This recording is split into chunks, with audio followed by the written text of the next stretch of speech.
Hey, beautiful souls. Welcome to the Rooted Realtor podcast. Whether this is your very first time listening or you're tuning in again after episode 1, thank you truly. It means the world to me that you are here. I know there are a million things that you could be doing right now, and the fact that you're spending this moment with me, it truly is a gift I don't take lightly. And hey, if someone shared this podcast with you today, that's pretty special. Because that means they truly love you and they wanted to share something joyful, peaceful, and uplifting with you. And honestly, that's a beautiful thing to give someone. A few minutes of calm, good vibes, and maybe a good smile. And as we talk about bringing spirit, joy, and intention to your home, I just want to thank you for being here with us. So take a deep breath with me. I'm so glad you're here. I'm April Leonard, your slightly spicy, cinnamon-loving, clutter-clearing, joy-chasing realtor friend, here to help you make home feel like home. This podcast is where real estate meets real life. And we talk about the kind of home that smells good and feels good and aligns with your spirit.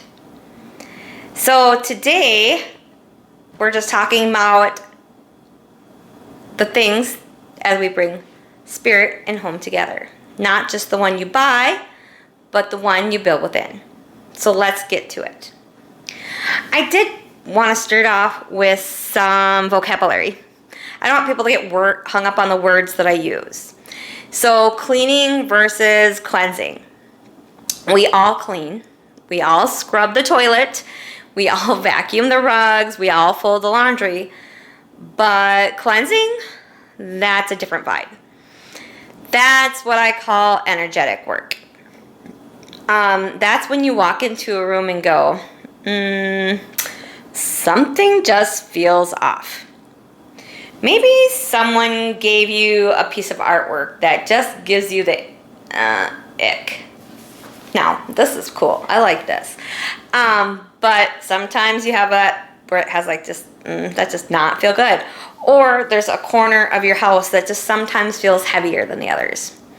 Cleansing isn't woo-woo, okay? It's just listening to your gut, your spirit, your intuition. If it doesn't feel right, you're allowed to clear it out. It's kind of like getting rid of the garbage in your house. It's not weird, it's wise. It's peaceful. The other two words, let's talk about rituals and routines. Again, here's how I see it. A ritual is a routine done with intention. So not get hung up on the word. Brushing your teeth, that's a routine. Lighting a candle while you say a prayer or while you're cleaning, that's a ritual. It's the same action, just with more intention, with more meaning. That's it. That's all. So, top 4 ways I bring spirit into my home. So here's the top 4 things that I do to bring spirit, peace, and joy into my home. Some are daily, some are weekly, and some are monthly. So I'm going to start with my favorite one, and we're going to start with the monthly one. So let's jump in. Number 1, the cinnamon blessing. Oh, I love the cinnamon blessing. So the cinnamon blessing is for abundance. So who doesn't need more abundance in their life? Right? So abundance of friends, abundance of money, abundance of joy, whatever abundance you're looking for, this is great. So the very first day of the month, and I just started this a couple of months ago. This was something I learned from a book. And I read lots of books. So you just go to the store, you walk outside with a little cinnamon in my hand, just a little like regular ground cinnamon. And I'm poor organic, so here I have some poor, and I sprinkle some in my hand, and I step outside my door, and I say a little prayer. You could say a mantra, affirmations, whatever you want. I say, thank you, God, for the clients you've already lined up for me, for the joy we will share, for the journey ahead. Let this story bloom, let it blossom, and let it bless others. I know I can't outgive you, but I'm gonna try and blow it into your house. Sprinkle the rest into your door frame like you're planting seeds, and then let it go. Don't overthink it. Just trust. And I'm telling you, my friends, the month starts to shift. Doors open, blessings show up, and the angels get busy. Number 2, nose-blindness is real. Okay, y'all? As a realtor, I walk into a lot of homes, and I smell a lot of smells. Nose-blindness is real. Have you ever come home from vacation and go, whoa, that's what my house smells like? Here's what helps. Sometimes, just wondering if you're nose blind, if you have just some coffee beans, just sniff them. It literally resets your nose palate. You know, like sometimes you can reset your taste palate. You can also reset your nose palate. I've learned this from a friend of mine through Scentsy. My favorite things to do is have Scentsy warmers, diffusers running in my home. I also like to burn candles, but I do have a little 4-year-old, so I think you should just be careful. Also, open your windows and let God's air freshener in. I also smudge with sage. I like to add lavender and for calm and clarity. Your home should smell like peace, like joy, like you. Even in the Bible, incense was burned to make a pleasant aroma for God. So why wouldn't our home smell sweet and sacred too? So here's one of my favorites, Awake. Let's talk clutter. When my house, so number 3, chaos and clutter. When my house gets overrun, I want to run away from it. I get overwhelmed. I don't know where to start. That's when weekly routines come in.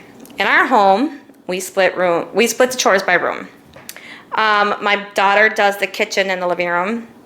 I take the bathroom, because nobody likes the bathroom, and the back porch. We all help with laundry, and we all help outside. Mostly outside's my husband, but we all help him. It's not about perfection. It's about creating space you and your family want to come back to. Even when it's not spotless, if everyone pitches in, we keep it flowing. And yes, we slack off sometimes. I get lazy. The dishes pile up. The laundry gets ignored. But when it starts to feel heavy again, we reset. Because peace is worth the effort. And usually if we need to reset, it's because a lot has been going on and we just need to give each other a little bit of help. Don't freak out. Last but not least, number 4, let's talk music and joy. Yes. Do you sing in the kitchen? Do you dance with your grandkids and kids? Do you tell silly stories around a fire at night? Because we do. Sometimes I crank up the music and pretend to be a country star. Yes, I want to be on the Grand Ole Opry. Other times, we're dancing around the kitchen, banging on the pots and pans on Sundays mornings, because if you understand that term, you know what I'm talking about. Music lifts the roof, laughter clears the air, and joy is a cleanser too in our home. Let yourself feel good in your home. It doesn't have to be perfect. It just has to be yours. Final thought. So here's my question for you. Is your home just a place you live, or is it a place you're thriving? Let's make it the second one. Let it feel like you. Filled with scent, filled with sound, filled with joy and spirit. You don't need perfection. You need presence. You need peace. And you need a home that hugs you back. And friend, you deserve that. You deserve to feel at home in your own life. If something stirred in your spirit today, if you're thinking, yes, April, I needed this, then get ready for episode number 3, because we're diving into something we rarely talk about, but it's all around us. The energy of objects. We'll talk about the stuff in your home. That one photo that doesn't sit right. Remember I was talking about that one maybe your friend gave you that kind of gives you the creeps or doesn't quite feel good. Or that old furniture that you kept out of guilt because your mom's mom or aunt, great aunt owned it. Or those items that you carry, good or bad, from the past. And I gotta ask the big question, what are you really holding on to? And is it holding on to you? Let's clear the space for alignment, joy, and abundance. So hit follow, share this episode with someone you love, and I will see you at the next one. You're not meant to dim your light. You're meant to shine, and so is your home. You are worthy. You are loved, and you belong. I'll see you next time. You have a great day.